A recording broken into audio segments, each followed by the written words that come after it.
بسم الله الرحمن الرحيم. عن أبي هريرة رضي الله تعالى عنه قال قال رسول الله صلى الله تعالى عليه وسلم: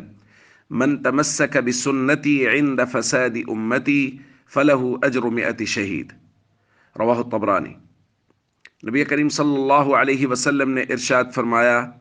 جس شخص نے میری امت کے فساد کے وقت میری سنت کو مضبوطی سے تھاما، اس کے لیے 100 شہید کا ثواب ہے۔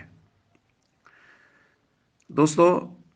سند کے اعتبار سے اس روایت پر کچھ کلام کیا گیا ہے، لیکن کچھ محدثین نے اس روایت کو لا بأس بہ سے تعبیر کیا ہے کہ اس کی سند میں کوئی حرج نہیں ہے، یعنی اس روایت کو بیان کیا جا سکتا ہے۔ اس روایت میں دو باتیں سمجھنے والی ہیں بہت اہم۔ ایک بات یہ ہے کہ فساد امت سے کیا مراد ہے، اور دوسری بات یہ ہے کہ کیا فساد امت کے وقت صرف سنت پر عمل کر لینا یہ 100 شہید کے ثواب کے لیے کافی ہے؟ تو اچھی طرح سمجھ لینا چاہیے کہ فساد امت، اس امت کا فساد وہ یہ نہیں ہے کہ اس امت کے پاس مال و دولت کی کمی ہے، شان و شوکت کی کمی ہے تو لہذا اس امت میں فساد ہے، بلکہ اس امت کا فساد وہ اس امت کا دینی بگاڑ ہے، یہ سمجھ لینا چاہیے۔ اگر امت میں دینی بگاڑ پایا جا رہا ہے، اگر امت میں فتنے پائے جا رہے ہیں، اگر امت میں دجل و فریب ایسا ہو گیا ہے کہ جس سے صحیح اور غلط دین لوگوں میں مشتبہ ہو گیا ہے، جیسا کہ ہمارے معاشرے میں بھی ہو گیا ہے، تو اس کو فساد امت کہا جاتا ہے۔ اور فساد امت کے وقت اگر کوئی آدمی صرف سنت پر عمل نہیں، تمسک بالسنہ، یعنی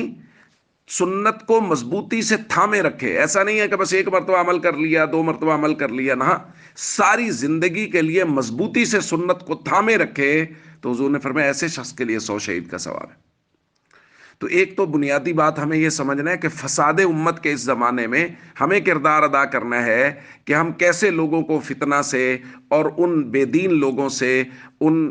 شیطان صفت لوگوں سے بچائیں جو لوگوں کو دین سے دور کرنے کی اور دین کو خلط کر کے پیش کرنے کی کوشش کرتے ہیں، صحابہ و اہل بیت پر عدم اعتماد کروانے کی کوشش کرتے ہیں۔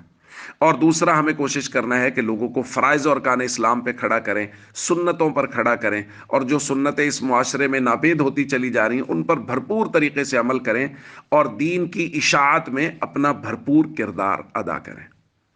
السلام علیکم ورحمۃ اللہ وبرکاتہ۔